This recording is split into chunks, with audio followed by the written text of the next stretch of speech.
మండపం, వేద మంత్రాలు, 7 అడుగులు, ఆ పక్కనే బంగారంతో మెరిసిపోతున్న వధువు. కానీ ఆ మెరుపు వెనుకున్న అసలు కారణమేంటి? ఆమె ఒంటిపై ఉన్న కిలోల బంగారం ఆమెకు అలంకారమా లేక అదనపు భారమా?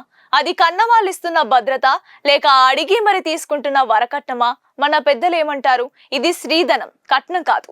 కూతురు కష్టకాలంలో ఉంటే ఆదుకోవడానికి, ఎవరు ముందు చేయి చాపకుండా బ్రతకడానికి ఇచ్చే ఆర్థిక భద్రత అంటారు. ఇది నిజమే. తరతరాలుగా ఈ బంగారమే ఎంతో మంది స్త్రీలకు ఆపదలో అండగా నిలిచింది.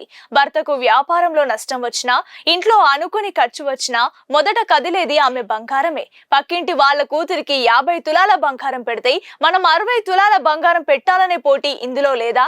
ఒక పేద తండ్రి తన కూతురి పెళ్లి కోసం అప్పులు చేసి ఆస్తులు అమ్మి బంగారాన్ని కొంటున్నాడు. ఇది భద్రత ఎలా అవుతుంది?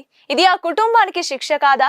ఆమె చదువు, ఆమె ఉద్యోగం, ఆమె వ్యక్తిత్వం కన్నా ఆమె మెడలో వేలాడే బంగారానికే ఎందుకు ఎక్కువ విలువ ఇస్తున్నారు? ఆలోచించండి. పెళ్లిలో శ్రీకి ఇవ్వాల్సింది కిలోల కొద్ది బంగారం కాదు, కొండంత ధైర్యం. ఆమెకి ఇవ్వాల్సింది ఆస్తి కాదు, ఆత్మ గౌరవం. దీనిపై మీ అభిప్రాయం ఏంటి? మీరు ఏమనుకుంటున్నారో కింద కామెంట్ చేయండి.